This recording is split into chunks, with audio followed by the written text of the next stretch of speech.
Hello, I am Linda Yates, and this is video 5, video 6 of Pastoral Foundations 1001 for the summer intensive of the Atlantic School Theology 2021.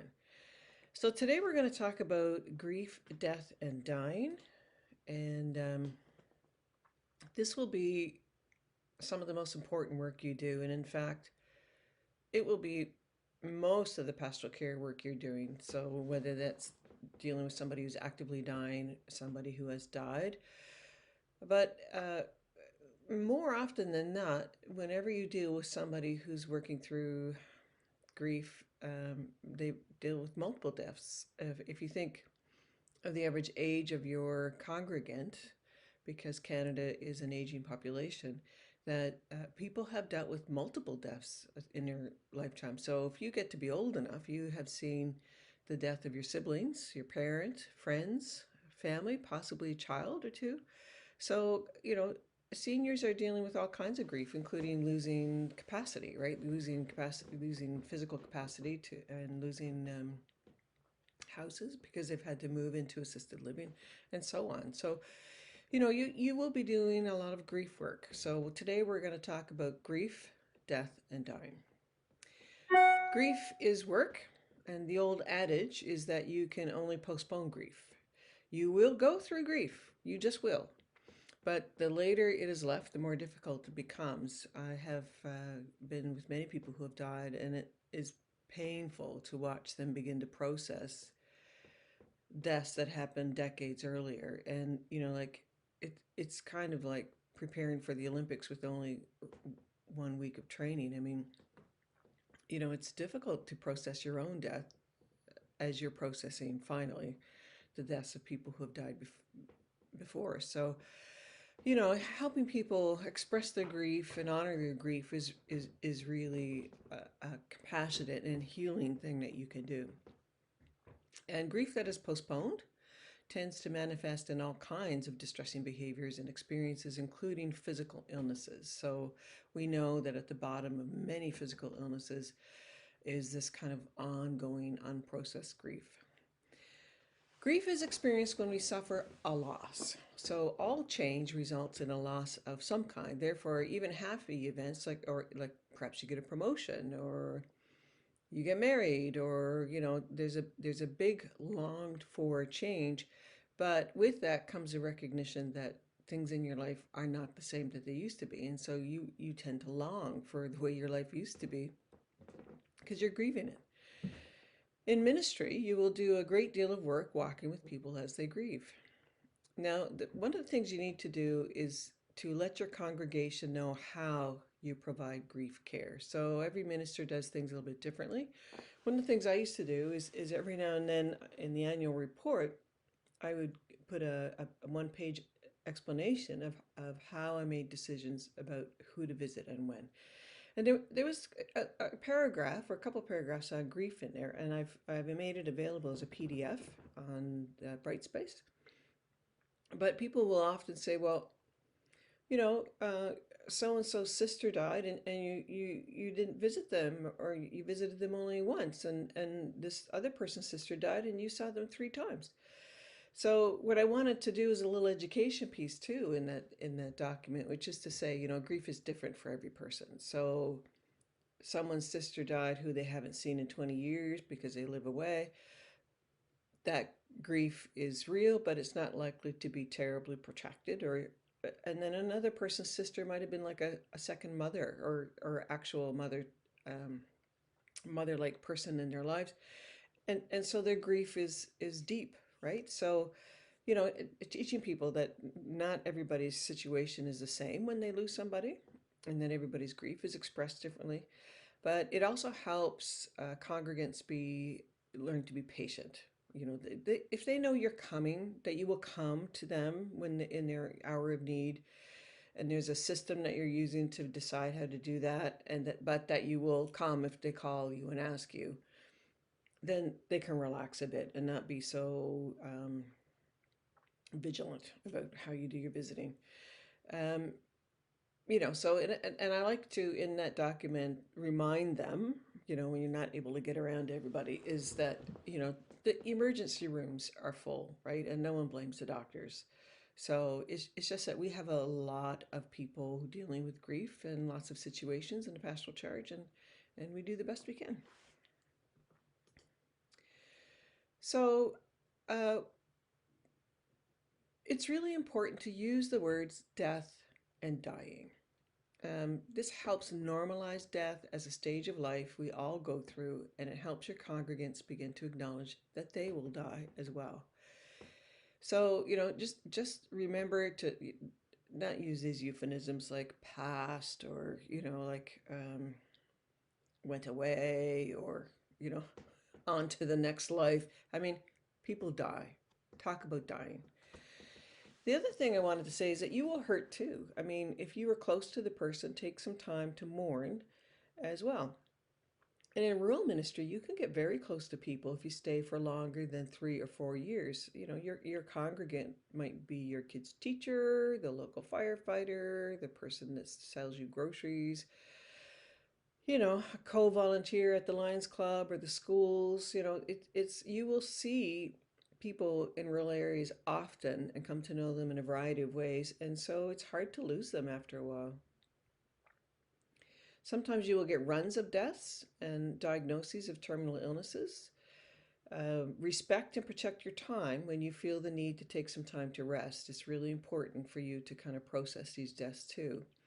And if someone calls you for a funeral date and time and it conflicts with your rest day, simply say, I'm sorry, I have another commitment that day. However, I can see you on this day or that day or this day. Don't explain what your commitment is.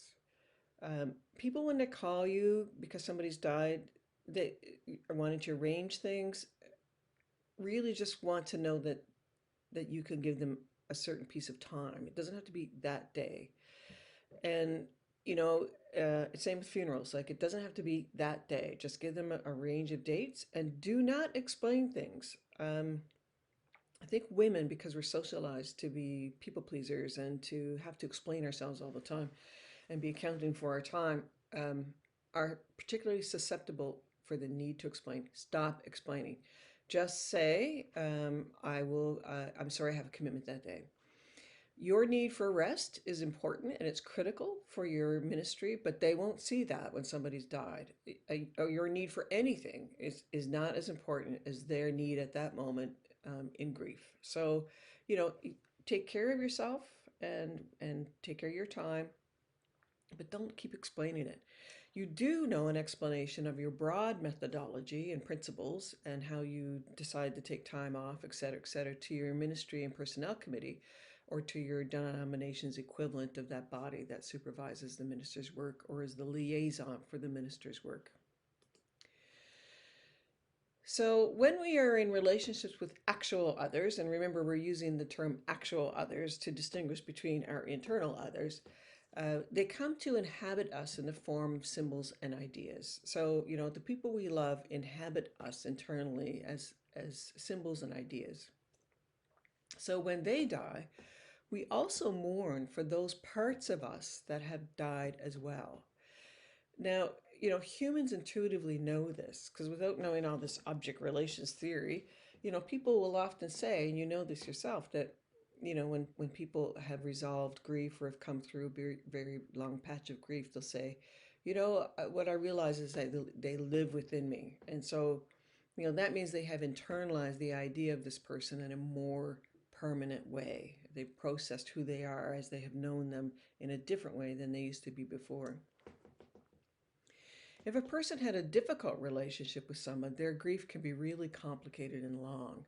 They may be partly relieved this person has died and feel guilty about that or not.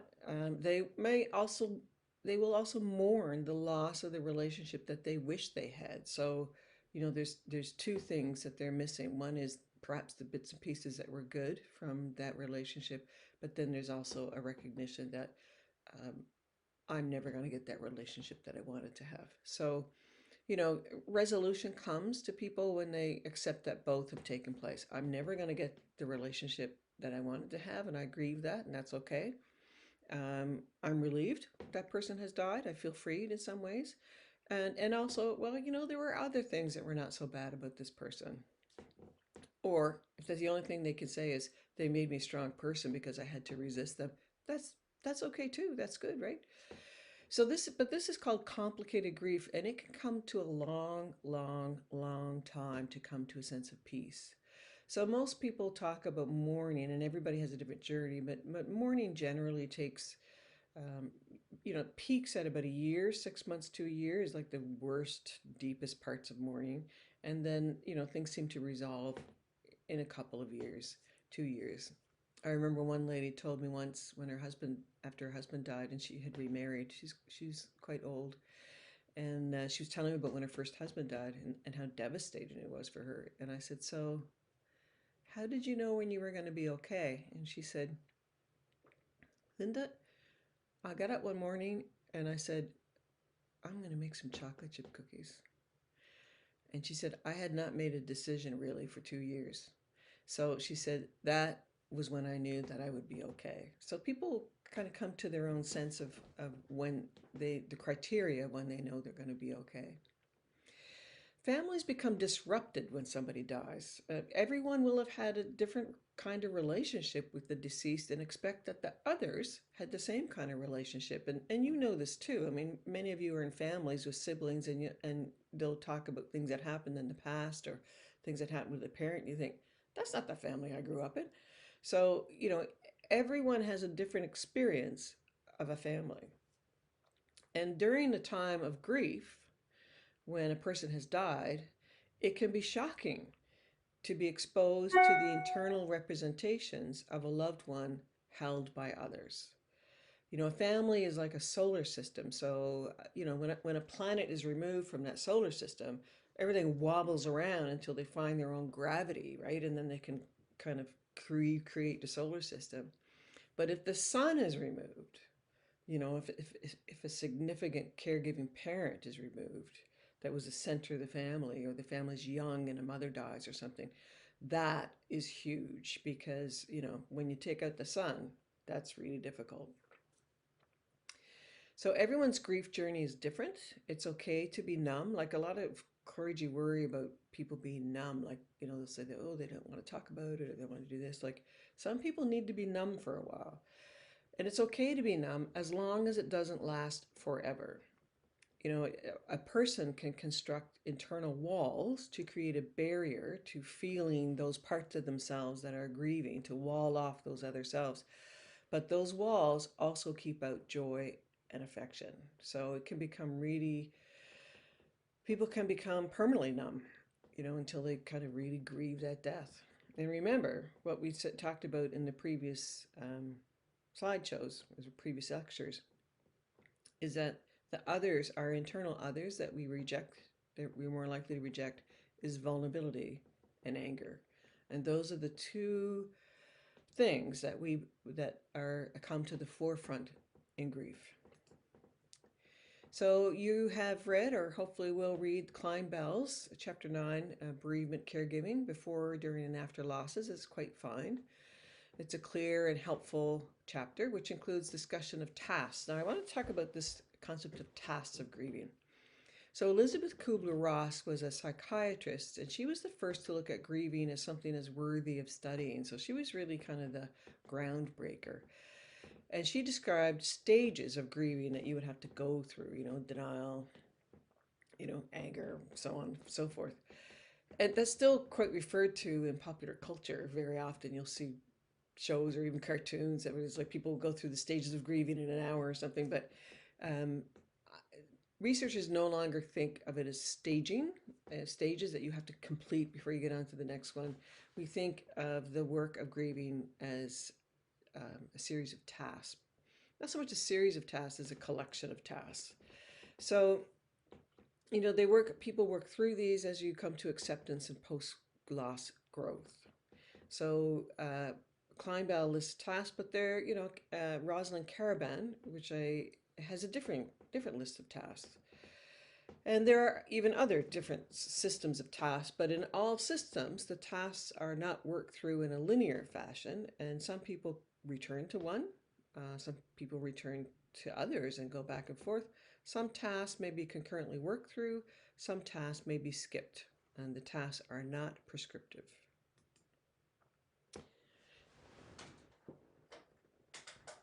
Complicated, difficult, and ambiguous death. So I wanted to talk a little bit about the resource that I gave you for the death of me that I wrote.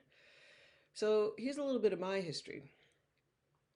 In my final year of AST, I was diagnosed just before graduation, actually, with breast cancer. So I was 39. I was pretty young to have breast cancer, and I had to have mastectomy and chemo, and I had to defer ordination.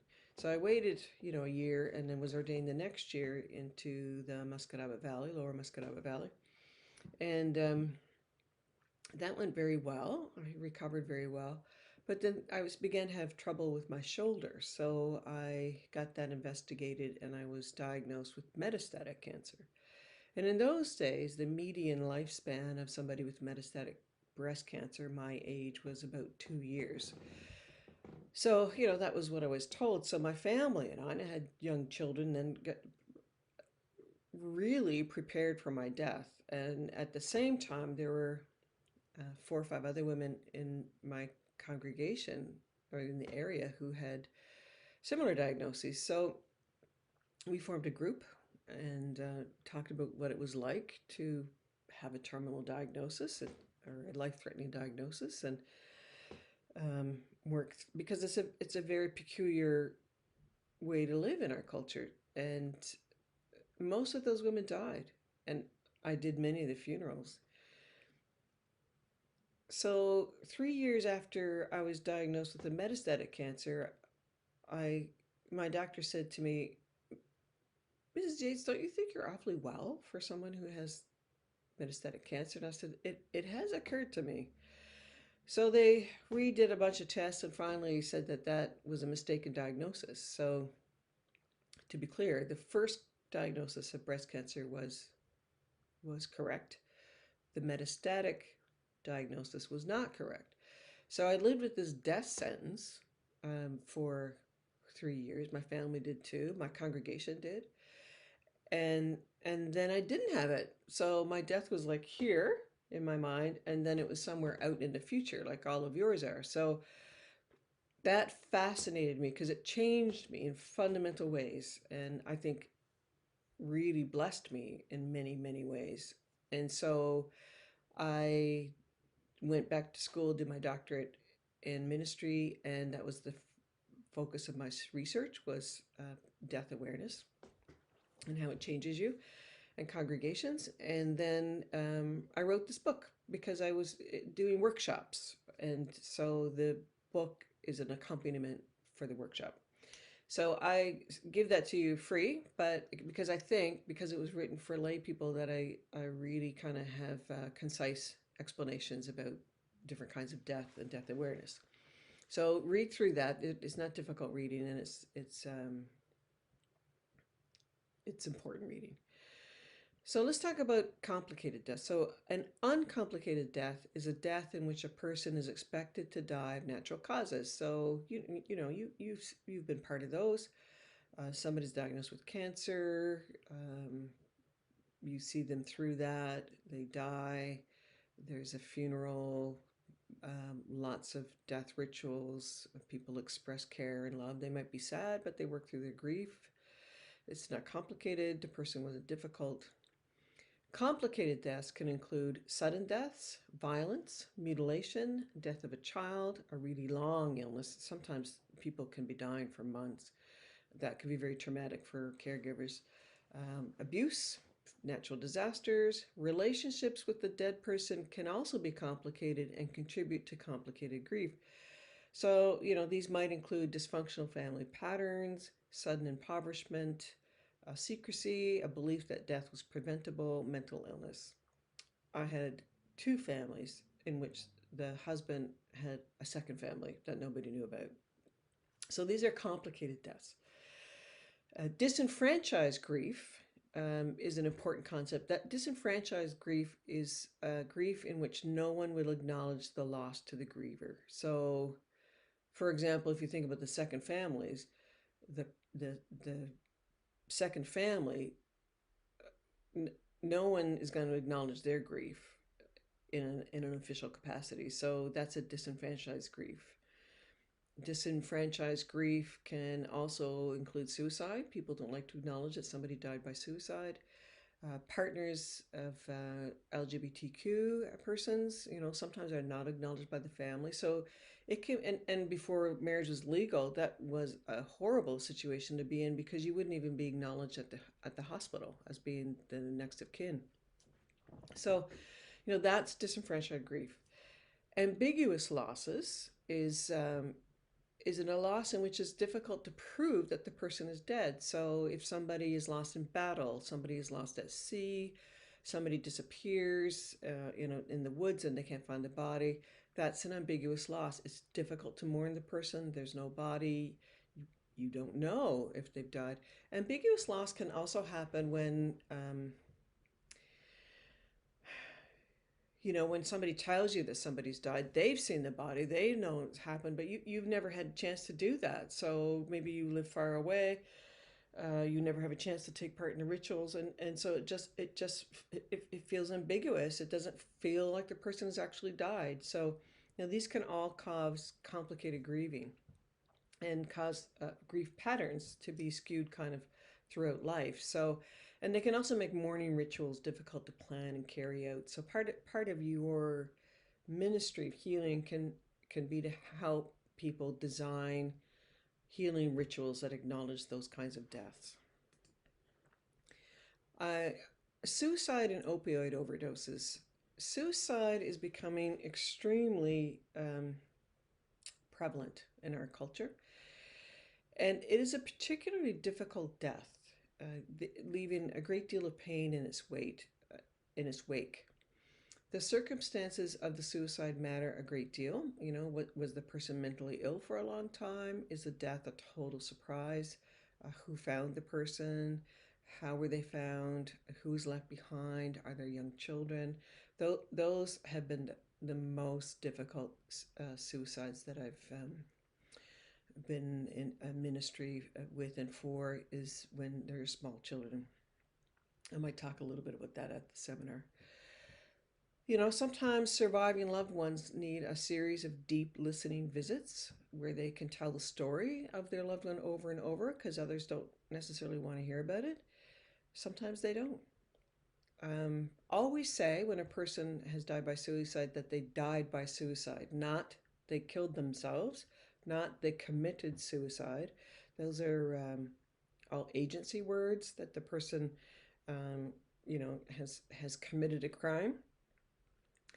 So, just say a person died by suicide. In the last years of my career, I began to refer to suicide deaths as death by mental illness, and people have really appreciated that because we say death by cancer, death by car accident. Why would we not say death by mental illness when that's really the foundation of suicide? And families really appreciate that because it gives them a broader perspective.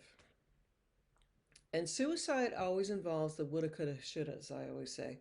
So, neighbors, friends, could I have stopped this? Would, it would have been different if I did this. I could have done that. So often, even the minister will wonder if they could have done more. So, that is the nature of suicide. You can only do what you are responsible for given your role. So I will say it's helpful to take a mental health first aid course or a course on suicide prevention. It gives you a good perspective. And, they will say always in those courses, if a person is really determined to die, you're not going to be able to stop them. But there are vast majority of suicides can probably be intervened with. But, some people, they're just determined. If a youth is revealing suicidal thoughts, you must talk to a responsible caregiver about this. If the parents are irresponsible or abusive, you're going to have to spread out your concern. If you're in the rural areas, you can call the teacher or the principal and share your concerns. But you must call social services if you think that a child's in danger of dying by suicide and no one is taking action. When I've had to talk to parents, I would tell the youth that I'm going to do that for their own safety, and then I call the parents into a meeting with the youth.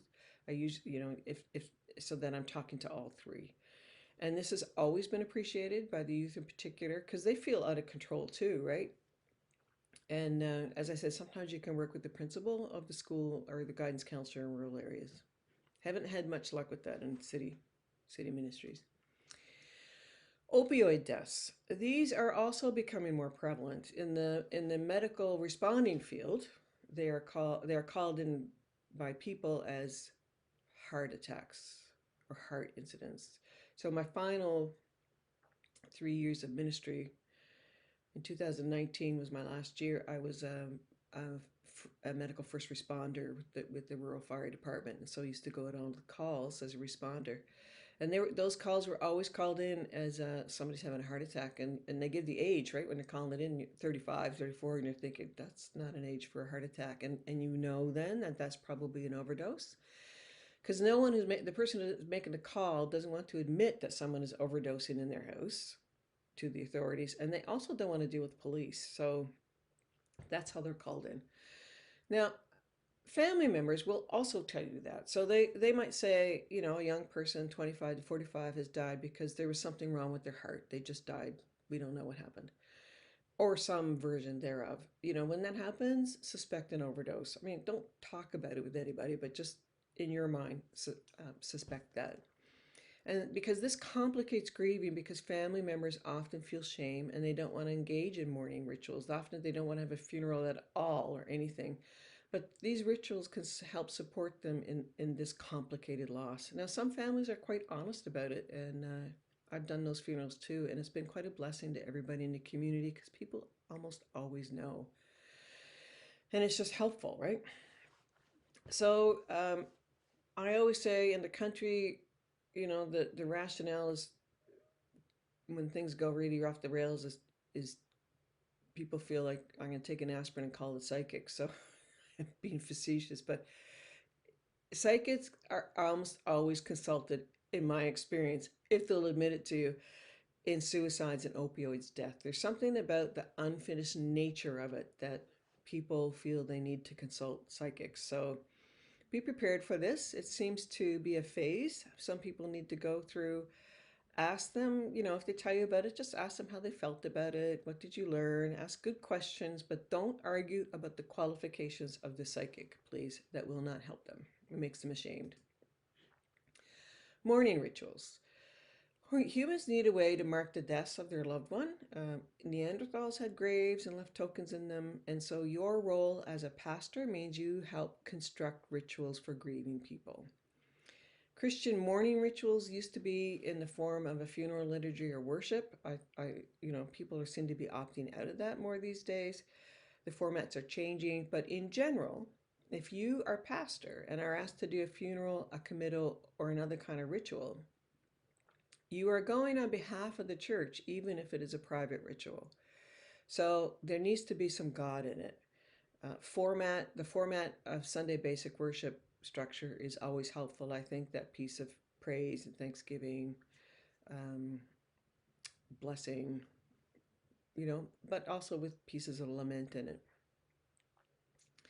Now, there have been many times I said I would never do some things and ended up doing them just to give family a sense of comfort in a time of extreme grief. So, just be aware that there are often culturally prescriptive needs that people need to have, and you're probably just going to end up doing them. so, so, but I do remember one time somebody brought a karaoke machine and into the church and sang a most awful country western song, and I thought, Linda, you should have some standards. So,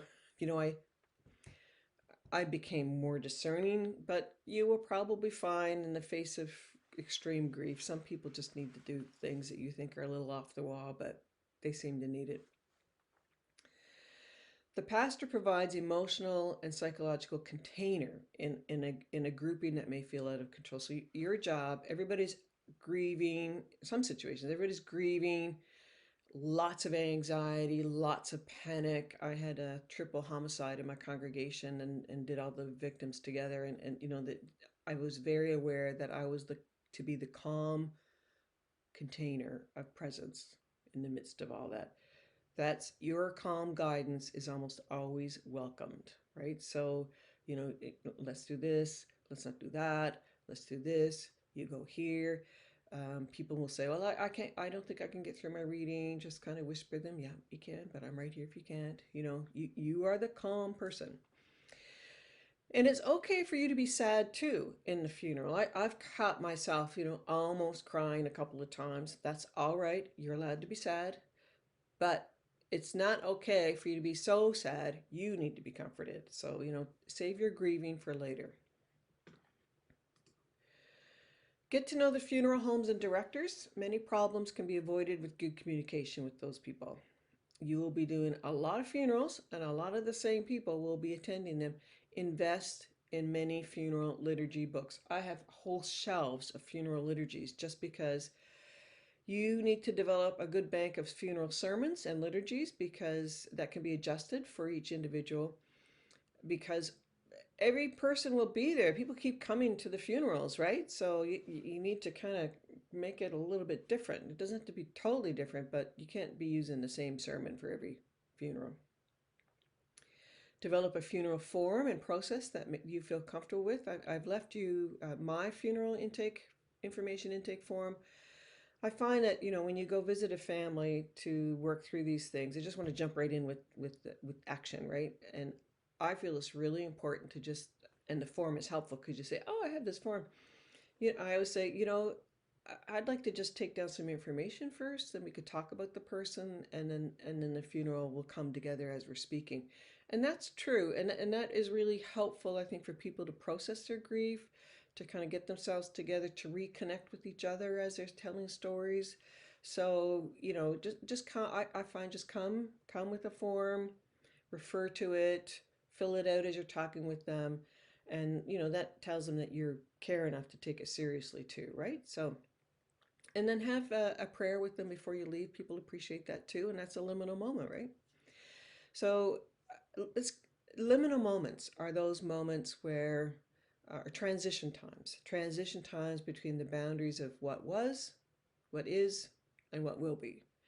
They're the thin spaces, as the Celts used to say, between this material world and the next world. Funerals and mourning rituals are those spaces in between. And you inhabit them, right? So you're helping make that space.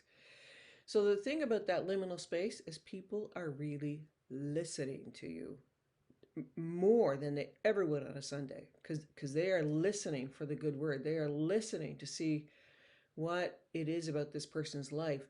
So you will never preach to a more attentive room than at a funeral or a memorial. So don't just craft some bits and pieces together. Do a good job of the funeral sermon. And like I said, have a bank of them that you can adjust. Take care to remind them of the good news of God's love every time. And that is your job. At the bedside before death.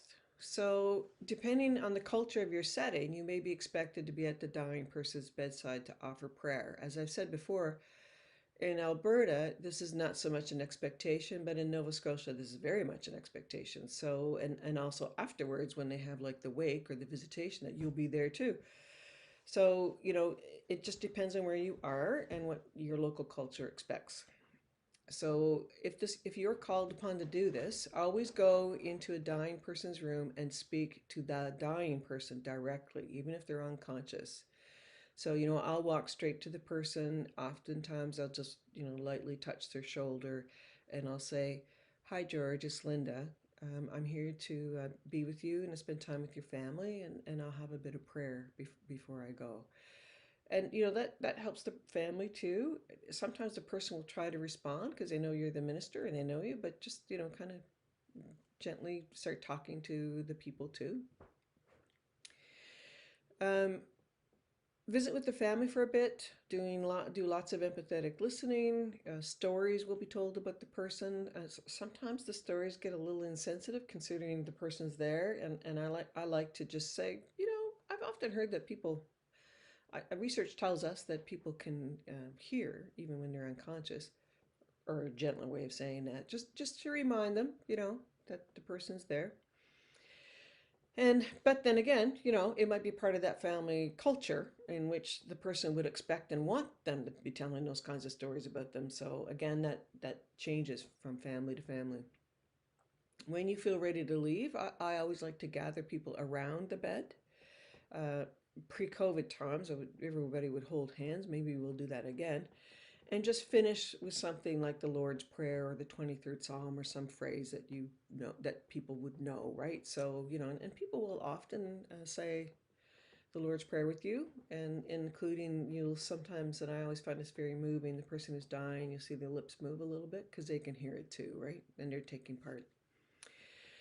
So I'm not sure how COVID has affected these pre-death practices, but hopefully we can get back to a more intimate practice. So in terms of death and dying and grief, continuously learn. This is a fact of your life. So do courses at AST when you're in the pastorate. Do community courses. I have found the Alzheimer's Society does great courses around dementia and end of life care, and they kind of cross over. Cancer Society, local hospital, the hospice associations, and the one in particular next to AST have excellent literature. Bring in someone to help work with wills. Now, seriously, only 11% of Canadians have wills. Like, this is shocking. And you will already know that, like, not having a will just creates chaos in dysfunctional families. So if you can help people have a will, that's huge for family peace. So estate planning is critical to avoid many family conflicts. And the church, providing space for this on a regular basis, is participating in the promotion of health and peace. So, do those kind of workshops. Get a lawyer to come in and help people with that. Personal death anxiety. So, I feel it's really important for pastors to wrestle with their own death anxiety. So, we all have it. Around the age of 4 or 5, children begin to realize, unlike other animals, that they will not exist. They will die. So that creates death anxiety that we all carry around all our life. And it's part fear of annihilation. It's part fear of all kinds of other things. So, we carry this around. It's part of our others. And, but I think it's important for us to take it out every now and then and look at it, because it will help us live differently, and help us to do some anticipatory grieving about our own deaths. And it can be very life-giving to work through. And also, you don't project your own anxiety then onto other congregants. That's the reason I wrote For the Death of Me. And there are the chapters there, do the exercises in them. And I can send you, if you want one of those books, I can send it to you for just the cost of postage. I had tons in my house, and I would be happy to be rid of them. So anyways, I'm sure we will have a very lively discussion, because for our seminar, we're going to have role play. So there's going to be a death, and you're all going to be members of the family. And we're going to sort that through and take that apart.